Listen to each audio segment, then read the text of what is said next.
در دولہا بنا ہے ہر جوان اہل بیت، خوب در دولہا بنا ہے ہر جوان اہل بیت، اور فاطمہ کے لاڈلے کا آخری دیدار ہے، فاطمہ کے لاڈلے کا آخری دیدار ہے، حشر کا ہنگامہ برپا ہے میان اہل بیت، سبحان اللہ، اور بے ادب گستاخ فرقے کو سنا دے اے حسن، بے ادب گستاخ فرقے کو سنا دے اے حسن، جو کہا کرتے ہیں سنی داستان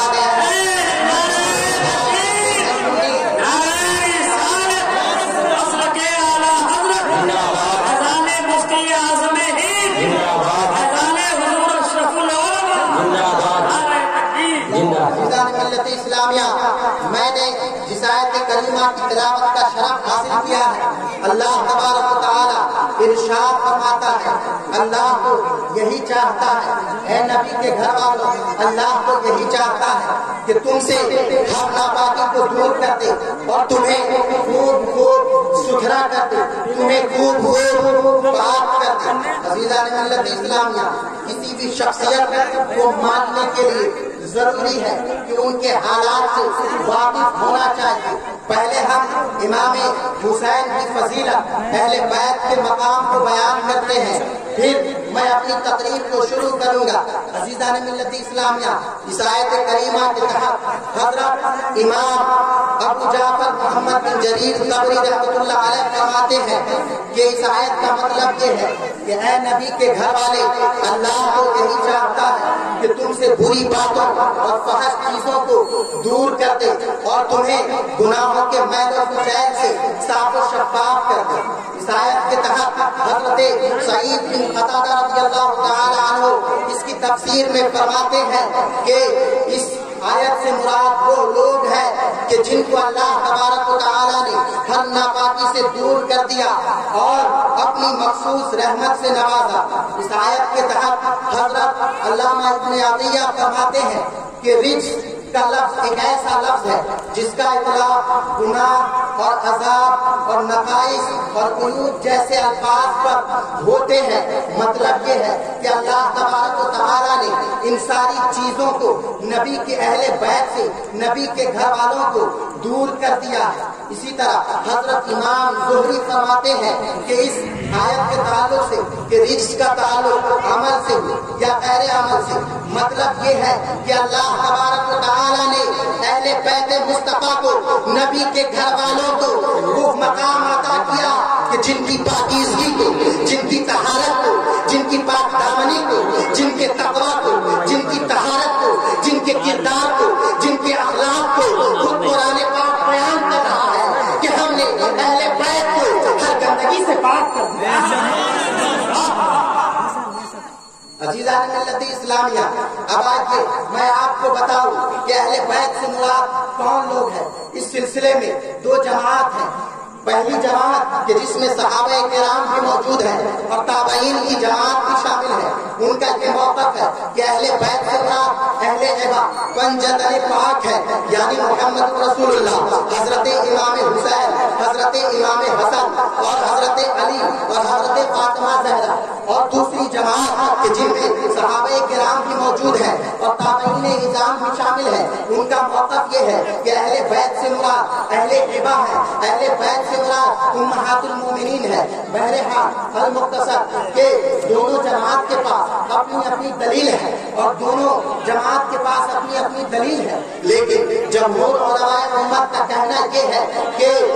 اس آیت سے مراد دونوں حضرات ہیں۔ یہ اس لیے انہوں نے کہا تاکہ دونوں پر عمل ہو جائے، لیکن اس سلسلے میں حضرت سر الافاظی مولانا نعیم الدین مراد آباد سوانح کربلا میں فرماتے ہیں کہ چاہے وہ اہل بیت نسب ہو یا وہ اہل بیت ولادت ہو، جن کو حضور صلی اللہ علیہ وسلم کے نسب میں شامل کر لیا گیا ہو، یا وہ اہل بلد یا وہ اہل بیت سکنا ہو، یعنی جو نبی کریم صلی اللہ علیہ وسلم کے گھر میں رہنے والے ہیں، سب حضرات قابل تعظیم، قابل عزت، قابل احترام ہے، لیکن اہل بیت کا جو لفظ جو شایع اور ضائع ہے اور حضور صلی اللہ علیہ وسلم نے مخصوص جگہوں پر جن شخصیتوں کا ذکر کیا ہے وہ کوئی اور نہیں بلکہ وہ حضرت علی ہے،